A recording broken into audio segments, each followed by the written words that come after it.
হোলির আগে ন্যাড়াপোড়া কেন? আজ আমাদের ন্যাড়াপোড়া, কাল আমাদের দোল। পূর্ণিমাতে চাঁদ উঠেছে, বলো হরি বল।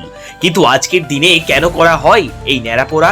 দোল বা হোলির আগের রাত্রে শুকনো পাতা, কাঠকুটো জ্বালিয়ে আগুন ধরানোর রীতি প্রচলিত রয়েছে, আর যেটি হলো অশুভ শক্তিকে হারিয়ে শুভ শক্তির জয়ের উদযাপন। কারণ রাজা হিরণ্যকশিপুরের বোন হোলিকা ব্রহ্মার কাছ থেকে একটি শাল বর পেয়েছিলেন, আর সেই শাল আগুন, জল সব রকমের বিপদ থেকেই তাকে রক্ষা করত। সেই মতো শালের ভরসায় প্রহ্লাদকে হত্যা করার আশায় তাকে কোলে নিয়ে আগুনের মধ্যে বসে পড়েন হোলিকা।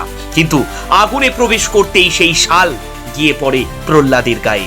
আগুনে পুড়ে ছাই হয়ে যায় হোলিকা, আর সেই থেকেই শুরু হয় আজকের এই ন্যাড়াপোড়ার প্রচলন।